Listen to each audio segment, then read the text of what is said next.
Good morning, student. Today we are going to discuss about accommodation in Belgium. Belgium में किस तरह की समझदारी दिखाई उन्होंने, किसमें पावर शेयरिंग में. हमने पहले बेल्जियम एंड श्रीलंका का प्रॉब्लम पढ़ा, एथनिक है ना. देन मेजोरिटिज्म इन श्रीलंका उन लोगों ने अपना के किस तरह से वहाँ पे सिविल वॉर की स्थिति आई. तो अब हम देखते हैं कि बेल्जियम में क्या हुआ. Okay, the Belgium leader adopted a different path. They recognise the existence of regional differences and cultural diversities. जो बेल्जियम के लीडर्स थे उन्होंने एक दूसरा ही रास्ता अपनाया. उन्होंने क्या किया बेटा कि डिफरेंट टाइप के कल्चरल डाइवर्सिटीज सिस्टम को बहुत ही अच्छी तरह से चलाने के लिए between 1970s and 1993 the constitution were amended 4 times so as to work at an arrangement would be enable everyone to live together with in the same country. अब उन्होंने 4 सीरीज़ में मतलब बोल रहे हैं कि कॉन्स्टिट्यूशन में अमेंडमेंट करे. देन उसके बाद उन्होंने पूरे अपने वहाँ के पीपल्स के लिए इस तरह का सिस्टम निकाला जो कि सबको मान्य हो. ओके, तो the arrangement they work out is different from any other countries and it is very innovative. Some of the elements of the Belgium models are as follow. अब दुनिया के लोगों को जो वहाँ का बेल्जियम का एक नया अकोमोडेशन था वो सिस्टम बहुत अच्छा लगा. वो मॉडल प्रस्तुत किया उन लोगों ने. तो क्या था वो आप लोग एज फॉलो 4 टॉपिक हैं उसमें देखेंगे. First is constitution prescribe that the number of Dutch and French speaking ministers shall be equal in the central government. Some special laws require the support of majority of members from each linguistic group. अब इन्होंने ये निकाला बेटा central government जो होगी उसमें French and Dutch speaking बराबर लोग होंगे. ठीक है, हाफ ऑफ मतलब परसेंटेज 50-50 होंगे. और स्पेशल लॉ कभी भी अगर पास करना हो तो दोनों के ही ग्रुप जो मेजॉरिटी में अगर उसको पास करेंगे तभी वो लॉ बनेगा. इस तरह का एक सिस्टम हुआ. देन हुआ second, a number of powers of the central government have been given to state government of the 2 region of the country. जो दूसरे रीजन में जहाँ पर स्टेट गवर्नमेंट की सरकार थी वहाँ पे भी इसी तरह का सिस्टम हुआ. ठीक है, पूरे स्टेट के लिए भी 50-50 का परसेंट और जो सेंट्रल गवर्नमेंट थी उसमें भी 50-50 का. और दोनों की अपनी अपनी पावर अलग से दे दी गई. ठीक है, जैसे क्या बता रहे हैं इसमें कि the state government are not subordinate to the central government. जो स्टेट गवर्नमेंट थी सेंट्रल गवर्नमेंट के अधीन नहीं थी. ठीक है, Brussels has a separate government in which both the communities have equal representation. The French speaking people who are majority in the Brussels accepted equal representation. जैसे कि फ्रेंच स्पीकिंग लोगों ने भी मान लिया कि ठीक है अगर ब्रसेल्स में भी 50-50 का रेशो दे रहे हैं तो वो भी ठीक है. ठीक है, इस तरह से सबका एक्सेप्टेशन होने के बाद गवर्नमेंट बहुत अच्छे से चलने लगी उनकी. अब एक और नया चीज़ क्या हुआ देखो, कम्युनिटी गवर्नमेंट. ओके, तो beside the central and the state government there is a third kind of government that is community government. तो कम्युनिटी गवर्नमेंट में क्या हुआ बेटा, it is elected by the people belonging to one language community, Dutch, French, German speaking, no matter where they live. किसी भी जगह में अगर वो स्पेशल लोग, जैसे एक तरह से आप प्रेशर ग्रुप भी बोल सकते हैं आप इसको. ठीक है, जहाँ पर डच लोग सारे ज़्यादा रहते हैं तो उन्होंने अपनी कम्युनिटी गवर्नमेंट अलग बना दी. और फ्रेंच लोग हैं तो उन्होंने अपनी अलग बना दी. जर्मन स्पीकिंग है तो उन्होंने, बट हर चीज़ मतलब लॉ बनाने का राइट नहीं था उसमें. उसमें क्या राइट था बेटा, this government has been given power to handle cultural, educational and language related issues. जो भी उनके कल्चर से रिलेटेड, एजुकेशन से रिलेटेड और लैंग्वेज से रिलेटेड इश्यूज़ होंगे उसको वो लोग खुद सॉर्ट आउट करेंगे. ठीक है, डच लोग जहाँ जहाँ पे होंगे किसी पर्टिकुलर एरिया में उनके कम्युनिटी गवर्नमेंट, फ्रेंच के अलग, जर्मन के अलग, इस तरह से. अब ये मॉडल थोड़ा सा अजीब लग रहा है ना, हमारे यहाँ पे सेंट्रलाइज्ड है. वैसे तो पावर है हमारे पास अगर हम इंडिया की बात करते हैं स्टेट के पार्ट, बट कुछ चीज़ें अगर कन्फ्लिक्ट है, कोई प्रॉब्लम है तो सेंट्रलाइज होगा. उनका मतलब जो फैसला होगा वो मान्य होगा, है ना. फिर अपने अपने पावर है. फिर कम्युनिटी गवर्नमेंट की जगह हम लोग की लोकल गवर्नमेंट है, पंचायती राज, जो कि हमारे 1992-93 के बाद में स्टार्ट हुआ है. ठीक है, तो यहाँ पे क्या है बेटा, जो कम्युनिटी गवर्नमेंट है ये मतलब समझ के कैसा लग रहा है, जैसे यहाँ बोले कि you might find that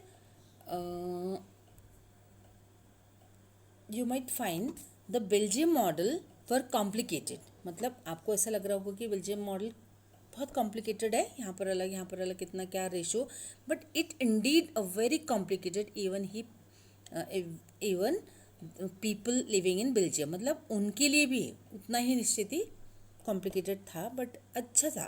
but क्यों? Because these arrangement have work well so far, आगे चलकर वो अच्छे अरेंजमेंट अच्छे साबित हुए। They help to avoid civic unrest, मतलब जो सिविल वॉर वगैरह ऐसी चीज़ें नहीं हुई, अच्छे से सिस्टम हो गया आगे, जो पॉसिबल जो डिवीज़न था। देन आगे बेटा, when many countries of European came together to from the European Union, अब आप आगे चलकर जब पावर ब्लॉक देखेंगे किस तरह से कंट्रीज़ दो दो ग्रुप में बटी हुई थी, उस टाइम पे यूनियंस बन रहे थे, जैसे इंडिया में हमारा सार्क है, ठीक है, कहीं एशियन ग्रुप है, कहीं पर ये आपका यूरोपियन यूनियन है, ब्रिक्स है, बहुत सारी चीज़ें हैं अभी इस टाइम।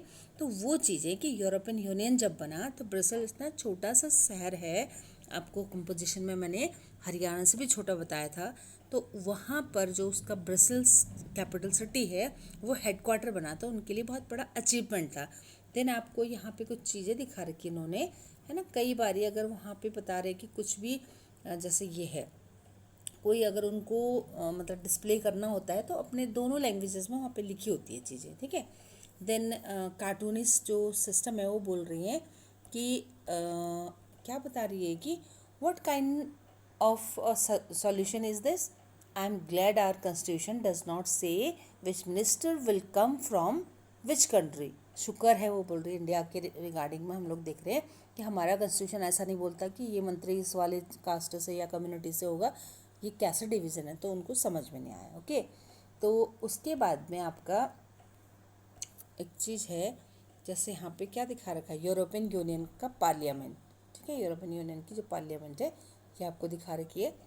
देन एक क्वेश्चन बनता है बेटा, why do we learn from these two stories, या what do we learn, sorry, है ना, हमने क्या देखा, तो वी लर्न कि अगर वहाँ पे मेजॉरिटिज्म को किया तो वहाँ पे सिविल वॉर है अभी भी, हालांकि वहाँ पर का जो इंडेक्स है इस टाइम पर हेल्थ का क्या बोलते हैं मेडिकल का और एजुकेशन का अच्छा है, बट स्टिल वो चीज़ें सिविल वॉर है। और अगर बेल्जियम ने जो मॉडल अपनाया तो उससे वहाँ पे बहुत मतलब शांति भी है ना।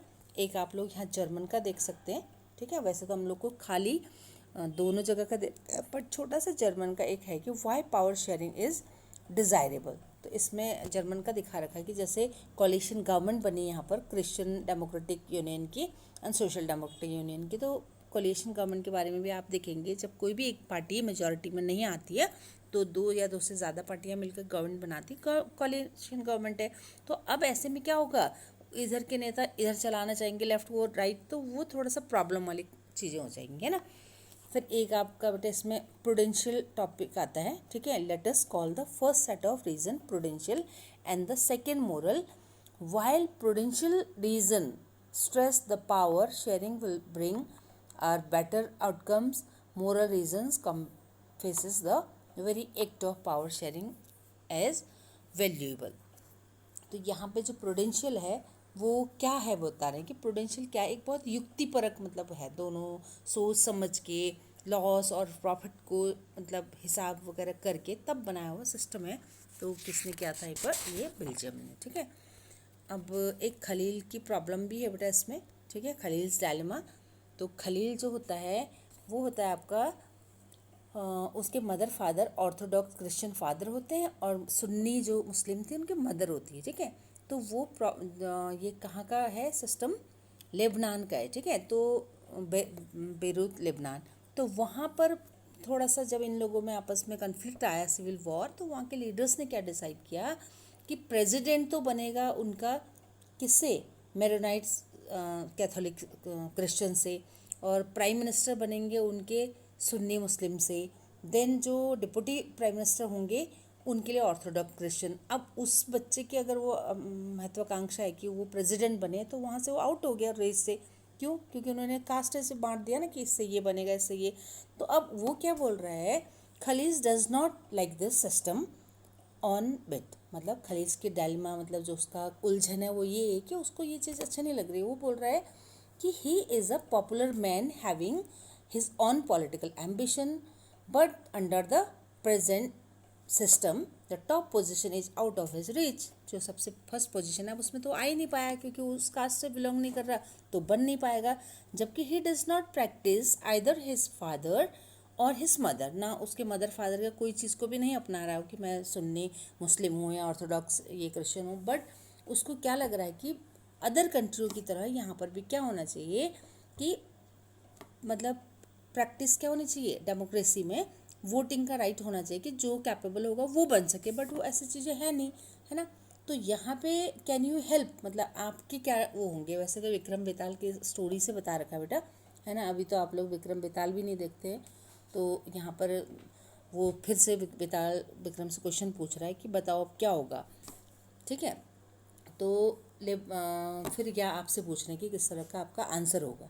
ठीक है, तो ये आप क्योंकि 10th के बच्चे हैं तो हम लोग पावर शेयरिंग क्या था, कैसा था, वो चीज़ें हम लोग देखेंगे. क्या आपको अच्छा लगा या इसके लिए हम क्लास में डिस्कस करेंगे बेटा. Okay, forms of power sharing ये हमारा लास्ट वीडियो में होगा. ओके बेटा, हैव अ नाइस डे.